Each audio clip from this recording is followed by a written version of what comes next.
I was hoping we get to talk to you. What's the feel right now? Like, I mean, incredible victory, incredible performance, but no contract. What's the feel right now?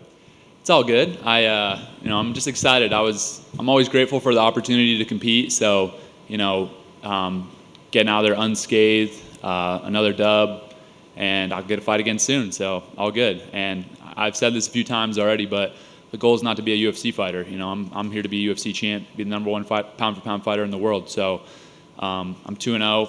I've had a total of a minute and a half of professional MMA competition. So let's get another one in there. I don't really care if it's on Contender Series in the UFC, whatever. I just want to fight. We talked before. I mean, obviously you've been competing at a high level, huge crowds, all that. What were the nerves like tonight? What was the feel? Was it what you expected? Was it any different than you thought it would be?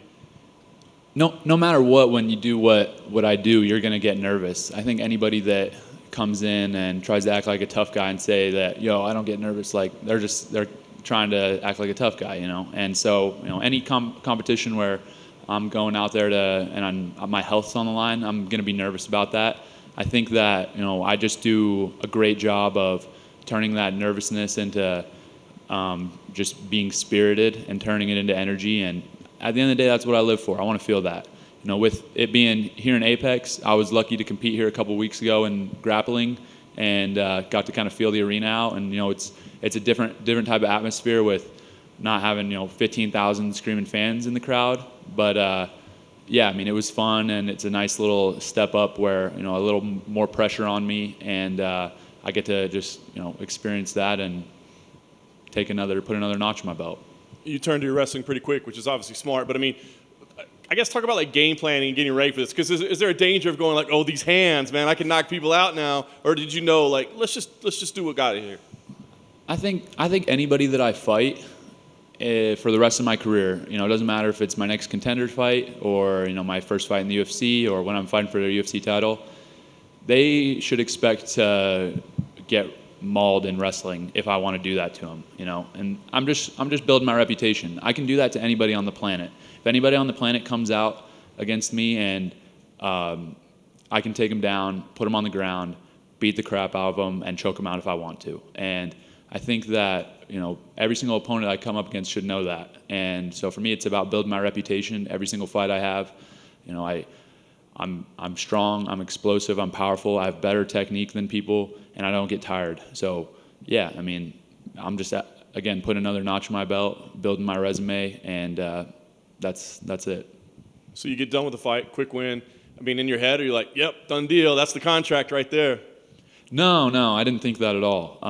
I honestly, it was a little bit of a letdown just because I get in there, I trained hard for this fight, this camp, make sure I take care of every single detail.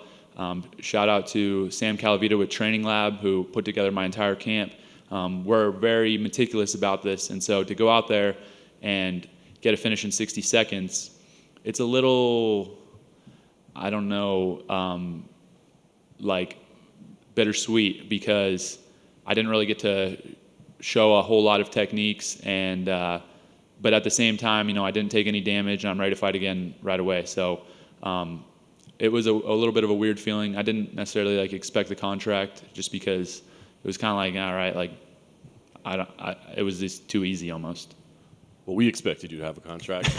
I guess the last thing for me, knowing you're going to fight again, I guess it'd be within the next 7 weeks or so. I mean, did they give you a date yet, or is there one that works best for you? Do you just stay ready? Could you show up next Tuesday if you need to? What's the plan for you?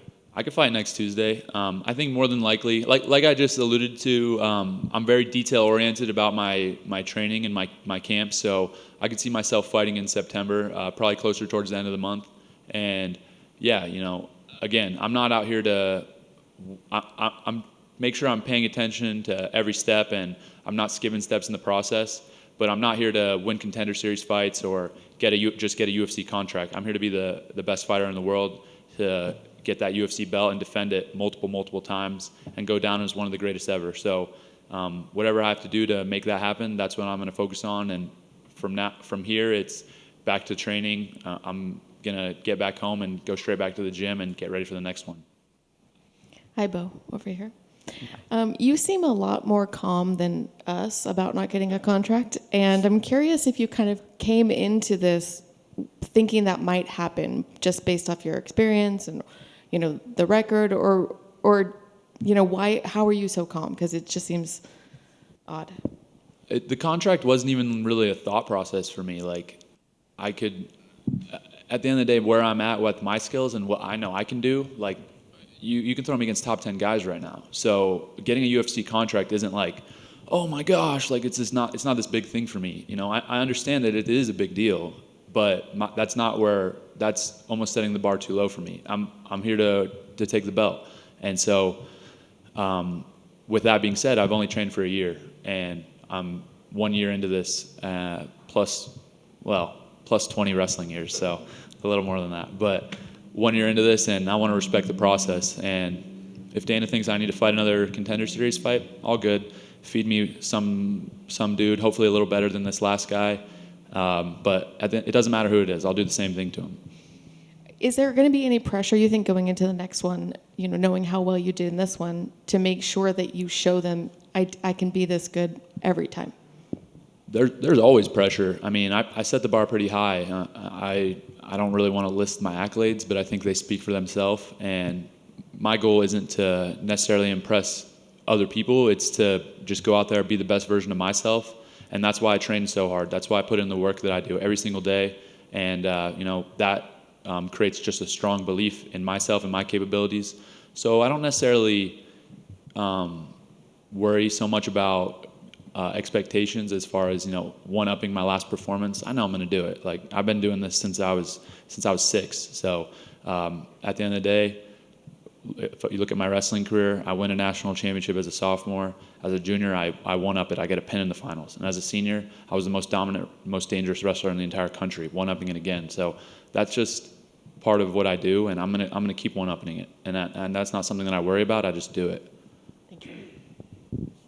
Just along those same lines, are you somebody that understands or follows the betting market at all? A little bit. I mean, you were a minus 3,000 favorite at one point tonight, which that's a little low, I would think. It should have been more like, honestly, it was just free money if anybody bet on me, in my opinion. But yeah. Yeah, it's 300 to win 10 for those that don't understand the market, which Yeah. is kind of silly. When you're like, does that even enter your mind at all? Of I'm just supposed to dominate. I'm supposed to do this to this guy. So, Well, I guess the betting odds didn't really. I felt like that already. When I saw the betting odds, I felt a little disrespected because I expected it to open at like minus 10,000. But yeah, so I mean, the odds, I was like, that's a steal, in my opinion. I thought people should have been hammering that line, but yeah, it is what it is. So hopefully those odds makers will wise up a little bit and come in a little better on the next opening. or hopefully not. You can take advantage of that. You're allowed to bet on yourself. Did you do that?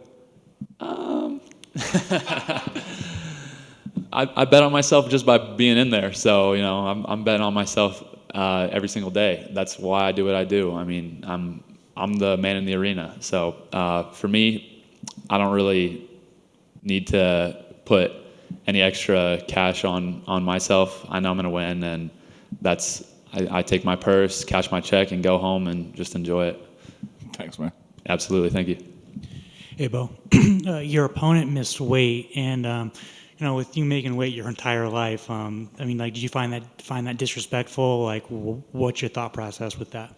Definitely disrespectful. It was a little weird. I mean, I've been wrestling my whole life, 20 plus years. I've never once missed weight ever in my entire life. Not when I was, 6, 7, 8 years old, not in high school, never once in college. And I've weighed in thousands of times. So for him to do that, it really just was unprofessional. And I think that at the end of the day, he just didn't expect to win. So what's the point of him coming in and making the weight, right? Like, he knows what's going to happen to him, and that'll probably happen again in the future. I'm sure guys will come in and really not be believing in themselves, not be feeling too strongly about their chances. So it doesn't bother me at the end of the day. He came up to me after he weighed in and asked me if it was good, and I'm like, I do not care, bro. You come in at 205 if you want. Like, I'm going to smash you. So it is what it is, but definitely unprofessional, and yeah, that's it. And finally, for me, just how important has the American Top Team been to you?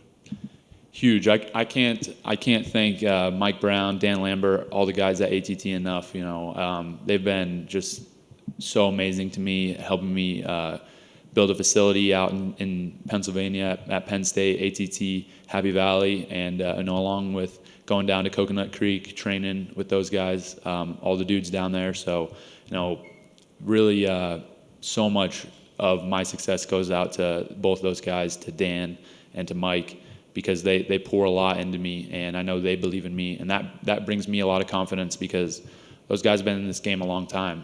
Dan from the very, very beginning, Mike for so many professional fights, and a WEC, a world championship, and coaching some of the best fighters of all time. So to have those guys in my corner backing me means the world to me.